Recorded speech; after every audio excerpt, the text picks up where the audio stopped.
Glen Scotia 22-year-old from Gordon and MacPhail. Should you be looking out for independent bottlers? Stay tuned for the Whisky Whistle.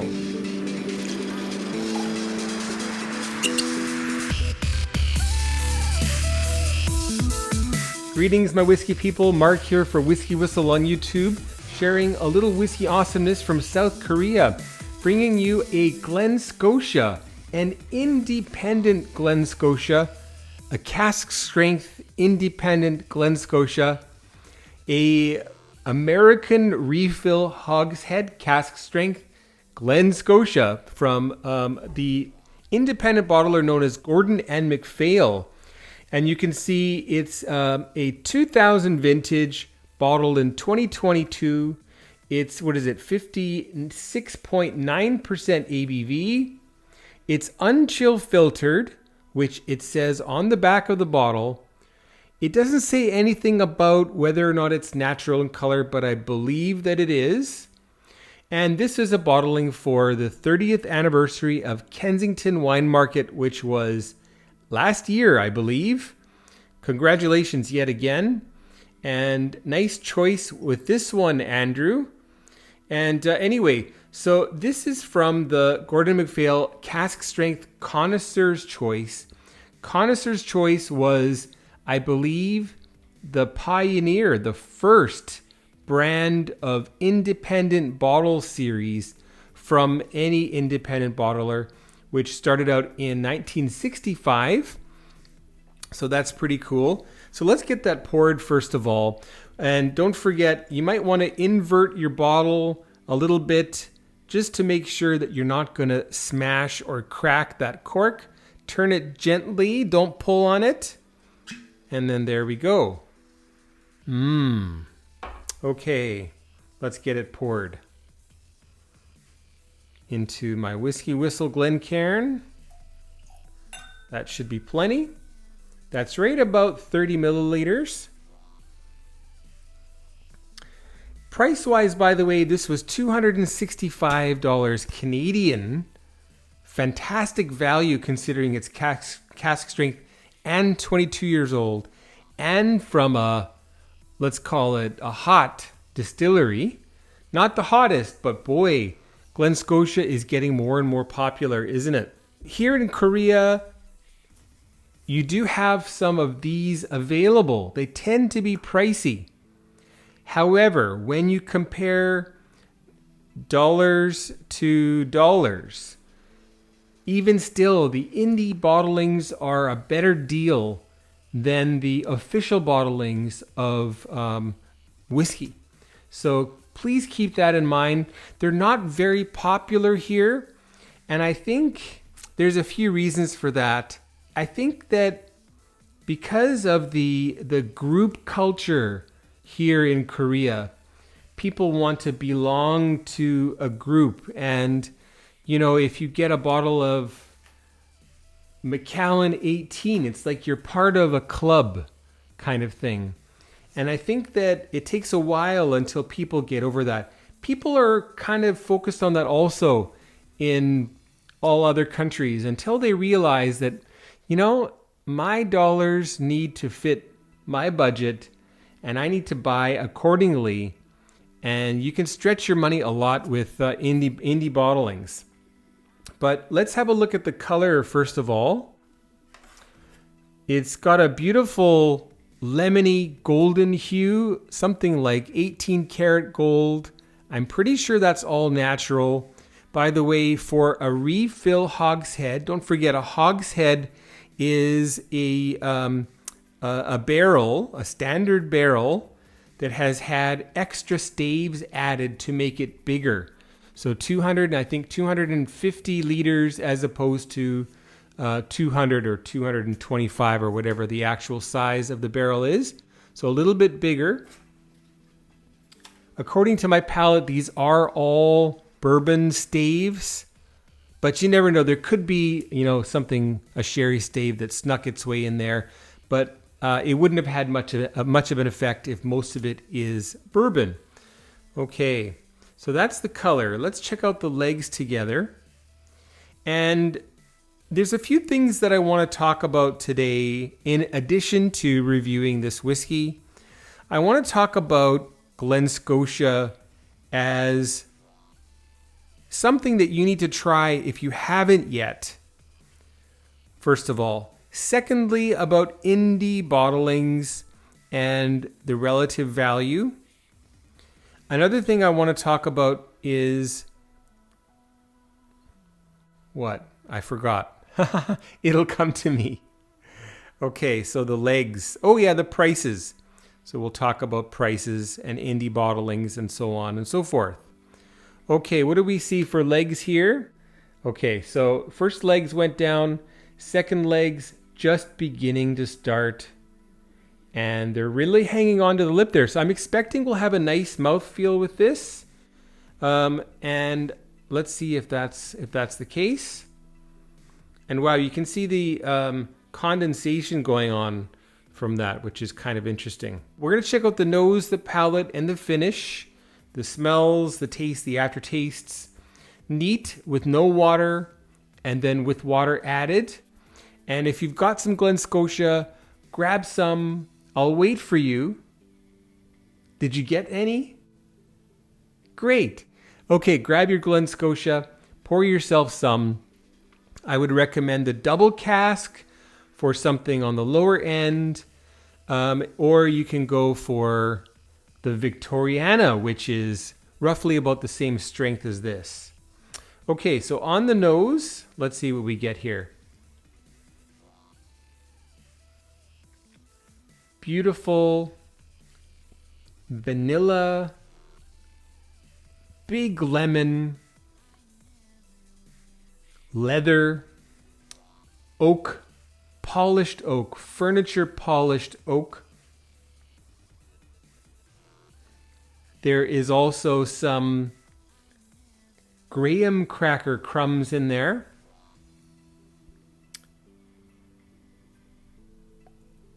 And it's very, very zesty.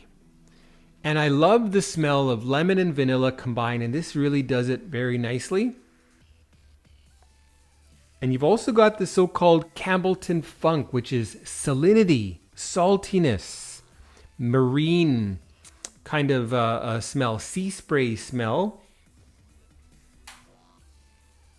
And then you've got a hint of peat in there.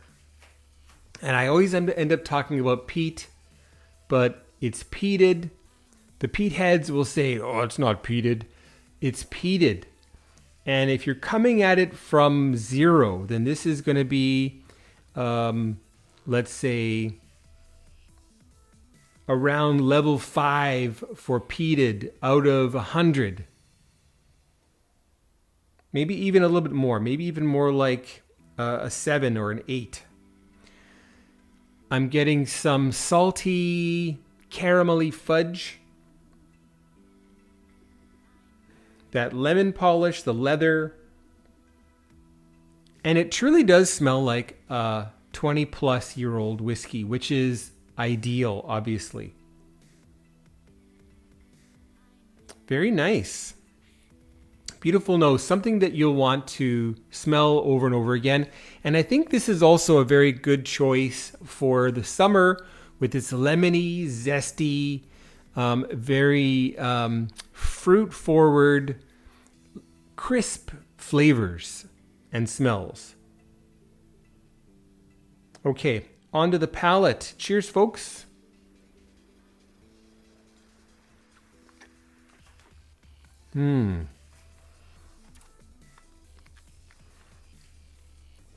Super zesty first palate here. Zesty, lemony, leather, some orange zest, some lemon zest. It's got a very effervescent style of palate that almost makes you think that you've got something that is carbonated. And this style, bourbon cask style, I think it really suits Glen Scotia very well. It really provides just enough sweetness to balance out the very what I think is very sharp, aggressive single malt new make that's coming out of Glen Scotia. One more taste here.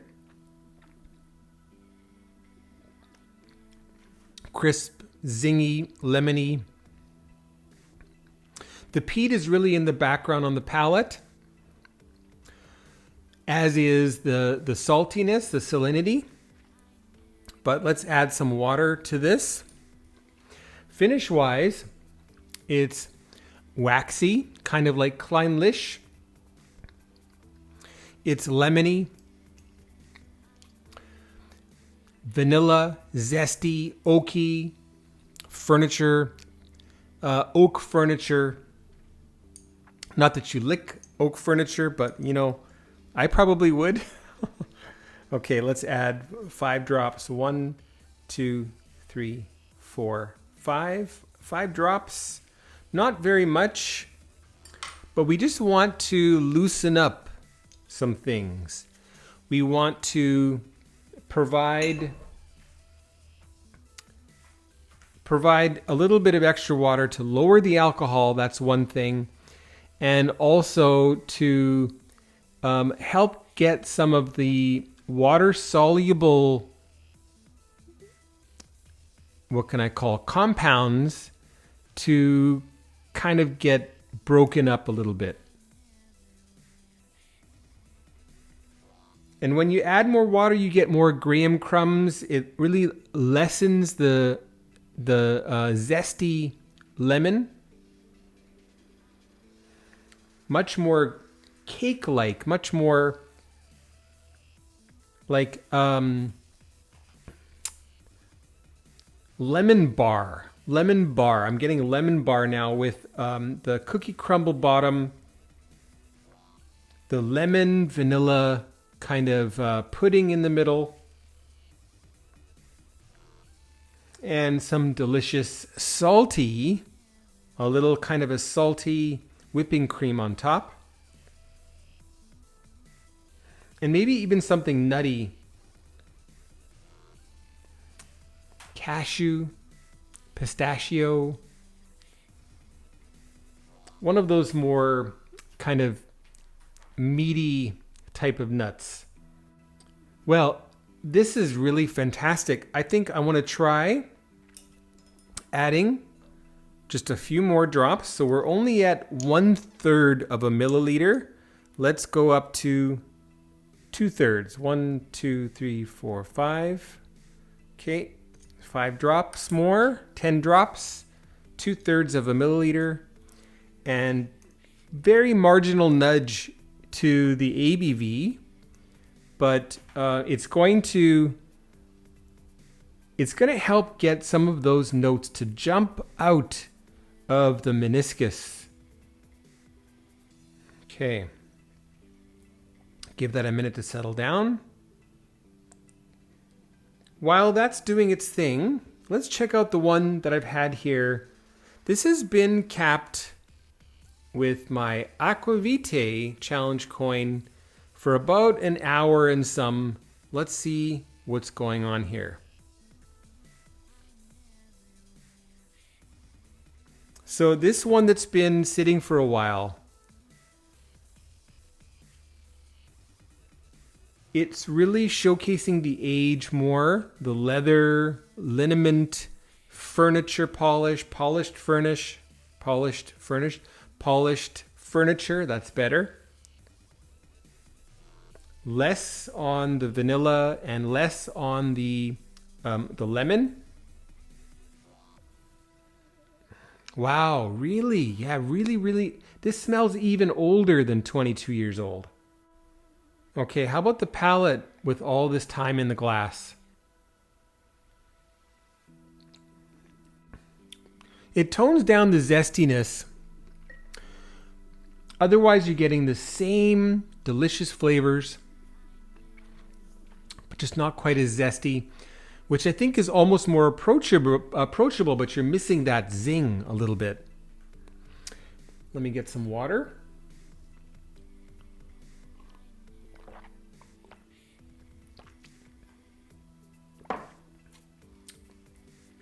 So this is the fun thing as well. And about independent bottlings, first of all, especially Glen Scotia, I think, is a fantastic distillery to look to independent bottlers as a source for whiskeys. They do a lot of them. I think we're going to see less of that as they start to sell more and more whiskey, however. But every single independent bottler offers a Glen Scotia multiple times a year. I have a lot of them from SMWS, the Scotch Malt Whisky Society. Some from North Star, and a few other outfits that do independent bottlings like Valence and Mallet. The Single Malts of Scotland, like this bottling series, the Single Malts of Scotland. That's affectionately known as SMOS or SMOS. Okay. But anyway, so I highly recommend Glen Scotia. I think that Glen Scotia, Kulila, Kleinlich, these are my three favorite when I'm looking for independent bottlings. But also there's some that you never see in official bottlings like Tiananik. Beautiful indie bottlings out there. And just make sure that you check out online what people are saying about that, or ask your club, talk to someone who's tried it. And here in Korea, since we have a lot of independent bottle shops like the Malt Shop, you can actually taste some of what they have there at the shop, which obviously is a huge benefit. Okay, so with extra water, yes, more graham wafer, graham crumbs. And it's actually smelling a lot more like the Glen Scotia, the double cask entry-level bottling in terms of its flavors. And it's just totally a dead ringer for Glen Scotia. But I think I like it as much with water as neat. You get the lemony vanilla when it's neat. You get the graham cracker with water. Graham cracker, by the way, is not really something that's very popular here in Korea. I guess digestive biscuits would be the closest that we get. What is it called? DJ? I forget what they're called. But those ones, not the chocolate coated ones, the regular ones, very similar to graham cracker, graham crumbs. Okay, with the palate with water then. No zinginess whatsoever. Sweeter. Sweet, lemon, vanilla, graham crumbs, leather, all of those flavors. A little bit of light tea, not overly steeped tea, just like your standard orange pekoe, the Canada's favorite kind of tea. So orange pekoe, but very lightly brewed. And not quite nokcha, but green tea here in Korea. But more on the black tea end.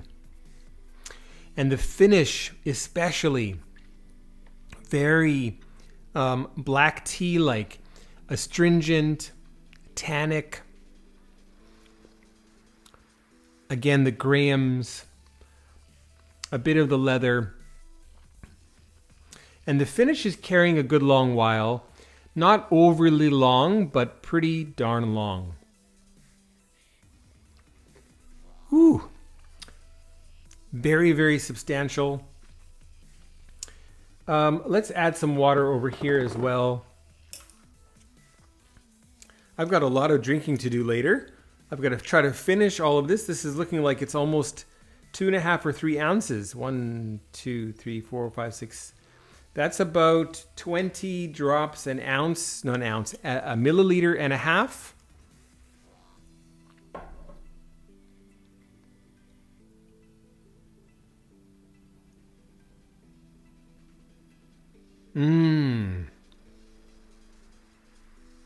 It's so hard to describe the flavor of age. But here it's presenting as that liniment, the furniture polish, and some baseball glove leather. Oiled baseball glove leather. And the one that's had so much time in the glass, I am getting more salinity, more coastal type of flavors. I don't think it's going to be any different on the palate, but let's just see. A little bit of a minty, little bit of a jazzy mintiness to it here.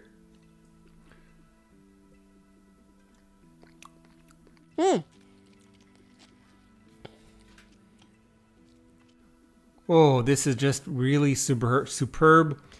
And it's really making me lightheaded. And that's not the alcohol that's doing that. It's these unique, basically flavors that you only find in whiskey that are just hitting my brain just the right way. And it's just fantastic.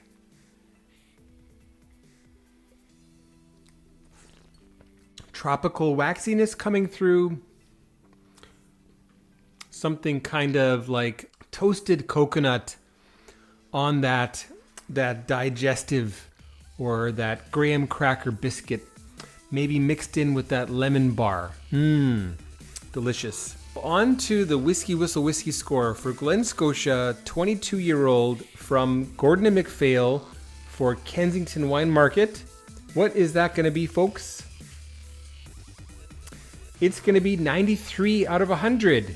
You heard it, 93 out of 100 is the Whisky Whistle whiskey score for Glen Scotia, 22-year-old from Gordon and MacPhail. Really nice bottling. It needs a whiskey hug, a Whisky Whistle whiskey hug. And it needs a little malt kiss right on the Gordon and MacPhail emblem, which I'll just touch a little bit here. Mwah, there we go. Ooh, nice and cool on my lips. Sounds something like, who's that crazy actor? Busey, Gary Busey. Let's talk about buttered sausage. Okay. All right, so 93 points. Definitely worth it. $265. You're getting cask strength. You're getting something that is really, really walks the walk and doesn't just talk the talk. I'm going to pour these together. I talked a little bit about the price. So definitely a deal in Canada for this type of bottling. The prices this year are obviously going to be higher. If this came out this year, it would probably be more like $320 or just over $300, I'm guessing. In Korea, you're probably looking at more like about $500 Canadian, $500 US, $800 Canadian for this bottling. The taxes really take a bite out of the affordability of whiskey here. But even still, if you are in the market for 18 plus year old whiskeys, you're going to be looking at minimum 600,000-700,000 won. That's $600 or $700 Canadian, $400 or $500 American.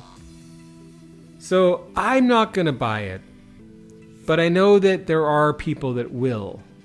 And I know that some people will say, yeah, this is better value than going for Glen Scotia 18, which I think is 560,000 won here. So there's that to think about. But however, there are some very affordable indie bottlings here in Korea. In Canada, you're going to be looking to Alberta for those. USA should be readily available all over most of the states. Probably not the ones that are state-run. I just really wish that the government, the state, would get out of the business of selling liquor, but they're addicted to the profit, and they're addicted to having that control over the population. And it's sickening. They need to get out of that. But I don't know. Canada, you got Ontario and Manitoba and a few other provinces that it just seems like there's going to be no end to that. Likewise, some of the states and some of the Scandinavian countries are very similar. Like I think Sweden, it's very tough to buy whiskeys. The longer I sit here with this, the more I love it.